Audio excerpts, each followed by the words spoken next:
Hey there YouTube, it's Bobby aka Paginator, and I'm here today with a very large haul of miscellaneous things.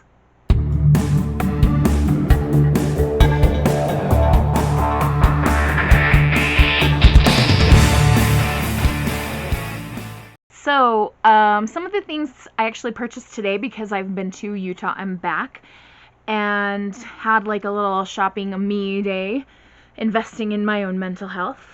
And so I have some books, I have some Funkos, and then I have a couple of things that actually came before today, were things that I ordered online. So we're going to start with those things. So I had some box lunch cash, and I got this very large item here, which we're going to try to open up for you correctly.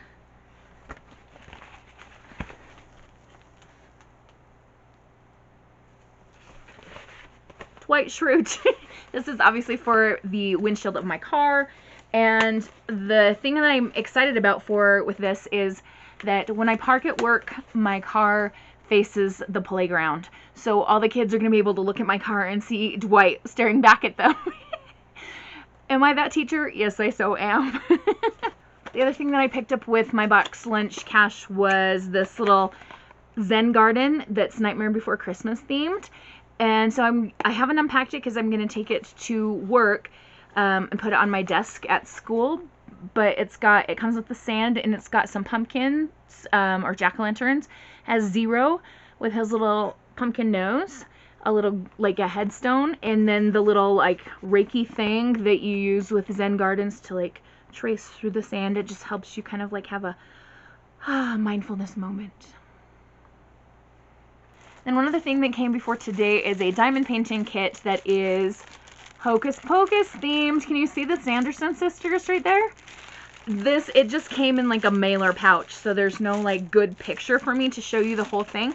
So what I might do is go back to Amazon and take a picture and insert it here of what it's supposed to look like.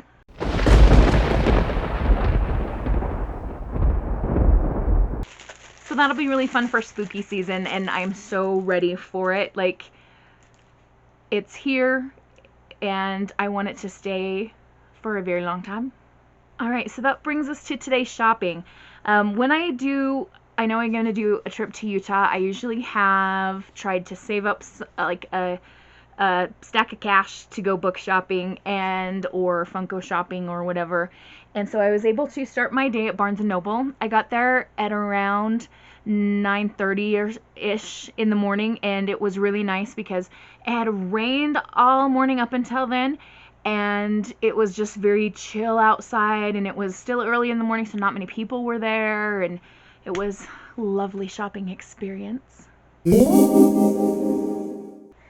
So I came out with 8 books, and we're going to go through and show you which ones they are. In the interest of keeping this video not too terribly long, I'm going to try not to say too much about each one. So we'll start with a couple that I found in the middle grade section. We have What Lives in the Woods by Lindsay Curry. This is the same author that wrote Scritch Scratch, if you know that book. This is about a girl named Ginny who wants to relax for the summer, but based on what we see on the cover, we can guess that probably relaxing is not in the cards for her. She wants to attend a writing workshop and spend time with her friends, but her dad says, guess what, we're going on a trip to Michigan for a month. They're not staying in like a hotel or a resort or even a cabin of some kind. They're going to be living in and restoring an old manor called the Woodmore Manor. And it's spooky and creepy, and I am just super excited to just jump into this book. Next I have Stuffed into Darkness by Liz Braswell, and I'm going to read to you the little blurby thing. It's not really a blurb, it's like a little passage on the back. It says, "From the very first day the sun rose over the world, there have been shadows, for where there is light, there is always dark. Humans and their friends play in the light of the sun, but there are monsters who lurk in the darkness waiting to grab them. What follows is one tale in the eternal war against the dark. It is a story of a small boy and his even smaller guardian. So, by the grace of the Velveteen, our story begins." Apparently in this book there are things called stuffies, and I don't know if that means stuffed animals. It kind of seems like that's what it is, but this is about a boy named Clark who really wants to go away to summer camp, and he has like friends to hang out with there, which he's really excited about. And there's this exclusive camp club, and his new friend has like promised, I'm gonna get you into this club, it's gonna be amazing. And the club is apparently for everyone who knows about the world of monsters and how stuffies protect kids from them. So I think that stuffies are stuffed animals, and it says make your own stuffy instructions inside. So we're gonna just quickly look for where those are. Okay, so the instructions that I found, it took a minute to find, but they're to make this thing called a danger mouse. And it looks straightforward enough that kids could follow these instructions, but I'll have to like really fully read them and check things out. That's kind of cool. I don't know that I've seen a novel with how-to instructions for something that goes with the book. That's really cool.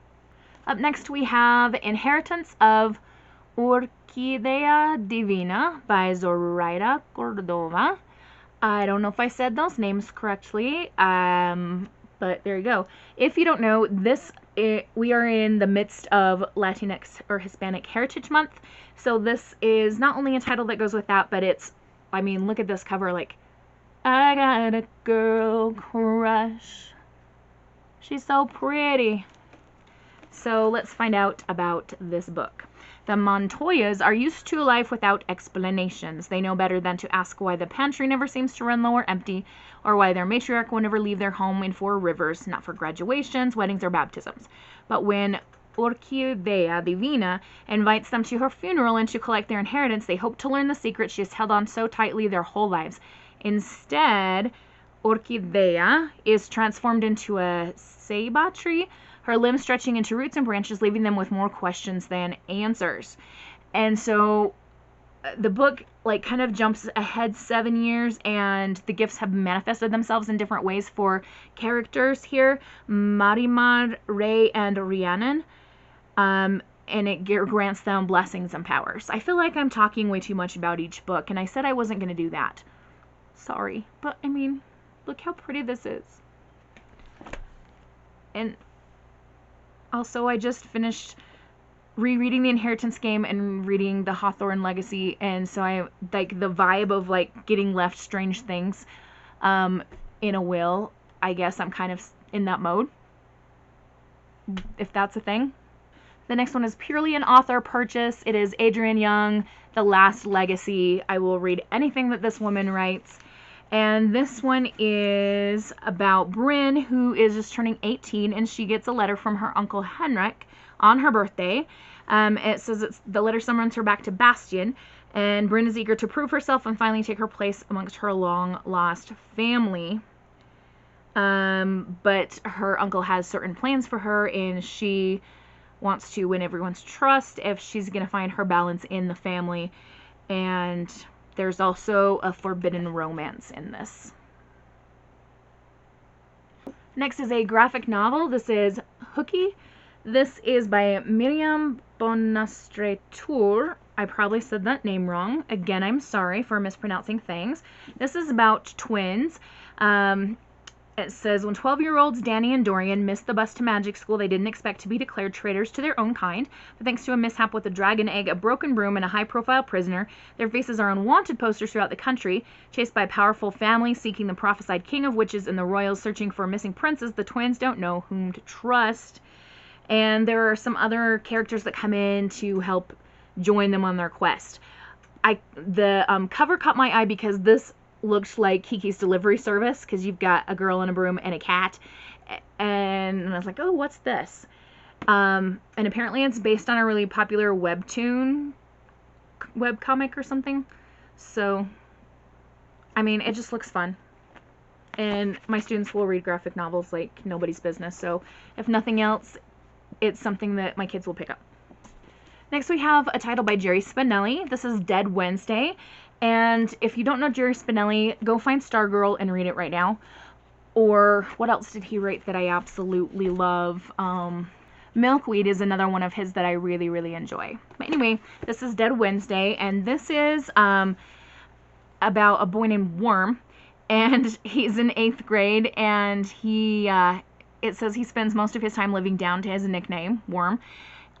So he's one of those kids that likes to be kind of a spectator, more on the outside, so probably he's been bullied or something like that. Anyway, he has a best friend, Eddie, who's more of an extrovert and kind of leads things. And there's something going on at the school called Dead Wednesday. And it says the school thinks assigning each 8th grader the name of a teenager who died in the past year and having them don black shirts and become invisible will make them contemplate their own mortality. Yeah, sure, the kids know that being invisible to teachers really means you can get away with anything. It's a day to go wild. But Worm didn't count on Becca Finch, 17, car crash, implying that she died, letting this girl into his head, about to change everything. So I don't know if she's the one that like he's representing on the day or something, but it seemed like a cool, like fun, slightly spooky-ish read. And look how little it is. It shouldn't take long to get through. Next is Red Wolf by Rachel Vincent, and I am an absolute sucker for any Red Riding Hood kind of situation or things with wolves in them, so this was like calling to me. This is about Adele, who's 16, and she and the women in her family secretly take on the form of a wolf in order to protect their village, and they must keep their secret or everybody's lives will be in danger.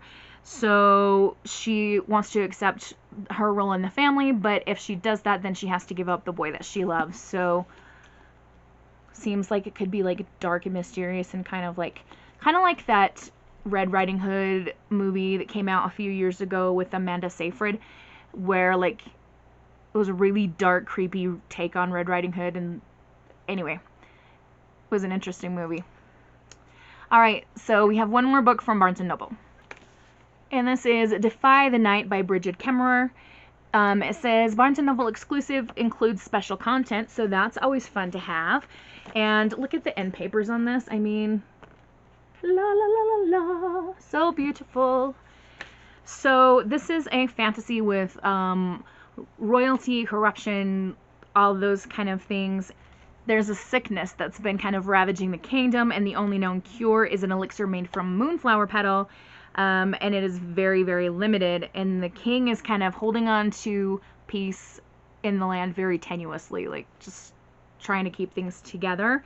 So Tessa is our main character apparently, and she is an apothecary apprentice who lives out in the wilds, and she and her best friend Wes are tired of watching people suffer, and they risk every night, they risk their lives to go get this moonflower so that they can distribute the elixir. But even though they're doing this, it's still not enough, and people were dying from this. And rumors start to spread that the cure doesn't work, and there's a rebellion starting to flare. That sounds disturbingly familiar for some reason. Perhaps to do with certain groups of people in the political climate in the United States right now. Moving on. So I couldn't be in Utah without going to the King's English, my favorite shop, my favorite bookstore in the world. I love this store so much, and for a long time it was closed to in-person shopping because COVID, and it's such a small, like the super close quarters. You're constantly squeezing past people in and out of the different rooms in the store, and it's a really, really fun place to be, and they are just awesome people that work there. So I went, I still had some cash, and I was like, well, I might as well get some books here, and I did. So first we have Walking in Two Worlds. This is by Wab Kinu. Again, I'm sorry if I say names wrong. This is an Indigenous author who wrote a book. He wrote it dedicated to Indigenous kids, which I think is really cool. Living in Wyoming, we do have some Indigenous and Native American kids in our schools. A lot of them live on the res or nearer the res than where I live, but we do have some that come in and out from time to time. And this book is about Bugs, who's caught between two worlds. In the real world, she's shy and self-conscious, an Indigenous teen who faces the stress of teenage angst and life on the res. But in the virtual world, her alter ego is not just confident, but dominant in a massively multiplayer video game universe.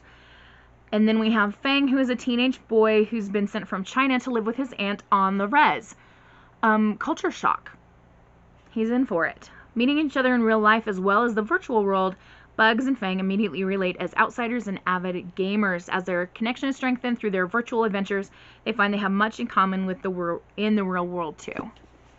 So this looks like kind of a fun story, and I don't know if it'll be like they don't know who each other are in the virtual world when they are meeting each other in real life, kind of like a You Got Mail situation. Do you know what I'm saying? Like, are they going to know when they see each other in real life that they are their alter egos on the virtual world too? I'm curious about that. Here is Paradise on Fire by Jewel Parker Rhodes. Look, I got a signed copy. That's fun.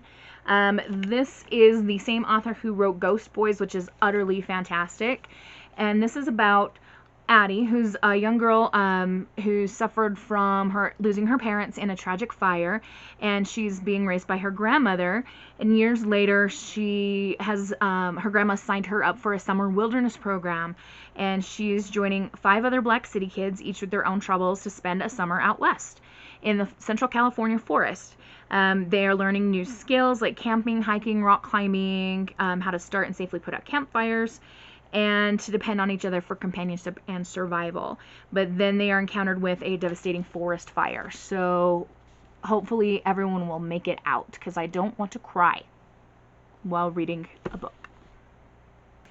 Here we have A Season of Sinister Dreams by Tracy Banghart, who wrote Grace and Fury, which was super fantastic. I'm not like crazy in love with this cover, but I love this author, so I was like, you know what, I'm going for it.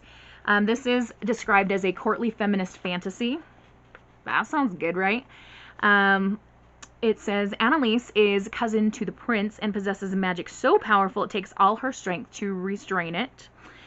Everett is a country girl and has watched each friend and family member come into their magic while hers remains dormant. But everything changes when Annalise loses control, just as Everett begins experiencing the debilitating visions of a once-in-a-generation clairvoyant meant to serve the crown. So Annalise and Everett are thrown together, and they're trying to protect their kingdom from greedy, selfish men. And lastly, we have this one, How Moon Fuentes Fell in Love with the Universe. This is by Raquel Vasquez Gilliand, and she is the author of Cia Martinez and the Moonlit Beginning of Everything. This cover kind of caught my eye, and then I saw, like, not only was it purple, which is one of my favorite colors, but then we have a moon here, and, like, the whole aesthetic was just kind of calling to me. And then I picked it up and read the blurb, and it sounded really interesting. So, this says, when her twin sister reached social media stardom, Moon Fuentes accepted her fate as the ugly, unwanted sister hidden in the background, destined to be nothing more than her sister's camera woman. But this summer, Moon also takes a job as the merch girl on a tour bus full of beautiful influencers, and her fate begins to shift in the best way possible. Most notable, of course, is her bunkmate and new nemesis, Santiago Phillips, who is grumpy and combative, and also the hottest guy Moon has ever seen. So there's a little bit more on the blurb, but I'm going to leave that off. So we've got a hate-to-love romance trope here, perhaps, as well as sister relationships. It reminds me a little bit of that movie 27 Dresses, how the one sister is like kind of a bridezilla, and the other sister's like, okay, I'll take care of it, I'll take care of it, I'll take care of it. Just in some sister relationships, that's what happens. Not in mine. My sister and I are not that way. At least I hope not, because that probably means, if so, I'm the horrible one, because she's definitely not. But some sister relationships can be like that, is what I'm saying. After the King's English, I headed to Park City, and they have an outlet mall there. I hit up Bath & Body Works just to get some like foamy hand soap and stuff. I got a couple of bottles of the Vampire Blood scented one. I love the smell of that one, and you gotta grab the Halloween things while they're there. And I got a couple like little smelly those plug-in things for my classroom, because, you know, middle schoolers don't always smell the best, and gotta keep the classroom smelling nice. Then I headed over to the Go store, which has got toys and games and things, and I looked at their Funko wall and did find one that I wanted to pick up, which was this Wonder Woman, the contest one. I have several Wonder Women, and I'm just kind of building a Wonder Woman Funko collection, because she has a special meaning to me. And I also picked up a Yahtzee game, which is Nightmare Before Christmas themed, because yes, I sometimes we'll get games for my classroom, but this is going to be a game for me to play at home. I will play Yahtzee by myself for hours if I'm in the mood to. So this is fun times. Maybe I'll take it to play with nieces and nephews as well, but it's not going to the classroom because I don't want the middle schoolers to lose things. Let's see, where did I go after the outlet mall? Oh, I tried to go to the Walmart there in Park City, and it was a madhouse zoo, to the point where I ended up panicking and just leaving the store. So I thought, you know what, there's another Walmart on my way back home. I'll go there and it'll be fine. And it was. So I hit that Walmart and got a couple of other fun things. I got a couple of other Funkos. I found another Wonder Woman that I didn't already have. This is her from Wonder Woman 84 in golden armor, and she's got her lasso in her hand. I have another one of her in the golden armor, but she doesn't have her helmet on. And for some reason, I feel the need to have many variations of Wonder Woman. It is what it is, you guys. Just, yeah. I mean, you know what I'm talking about. And then my other one that I found that I'm really excited about is Phyllis from The Office. She's such a cute character. She's such a great character, too. Sometimes when the way that she speaks reminds me of my grandparents. Like when she was talking about Erin and she said she was borned. Like sometimes my grandma will say borned, and I'm like, she just reminds me of that. So I love her. She's super cute. By the way, the actor who plays Phyllis Vance, she also plays Sadness in Inside Out, and I've wanted to get the Sadness Funko Pop for such a long time, but it's so expensive. Like, the value has gone crazy sky high, so that'll be one that I might just have to wish I had. But I did get some other fun things at Walmart. So I got a pack of Nightmare Before Christmas socks, 10 pairs for $10. That's a killer deal. You can always use more socks, and it's in one of my favorite movie fandoms. And kind of similar, not specifically Nightmare Before Christmas, but you could see it, like you could visualize it, right? I got a Halloween tree that lights up. It has little orange lights on it. I am very excited about this. This is going to be a Halloween decoration, and I don't know if it's going to be a classroom decoration or a home decoration. Alright, so that's it for my very large haul. Let me know in the space below if you've read any of the books that I mentioned and if you enjoyed them or if you just think they sound interesting. Let me know if you're also I'm curious to know if anyone's a fan of Nightmare Before Christmas, because that movie's very close to my heart. If you ever want to see some cool Nightmare Before Christmas stuff and learn some things, and you have Disney Plus, look for the show called Prop Culture, and it's about this collector guy that kind of goes behind the scenes of different movies and finds out not only about the making of some of the items, but he like hunts down some of them, and we see props from things, and there is an episode that is all about Nightmare Before Christmas, so it's a really fun show to watch. And now that little free commercial for Disney Plus is done, I will let you guys go. Have a wonderful, magical, and bookish day. Happy reading. Adios.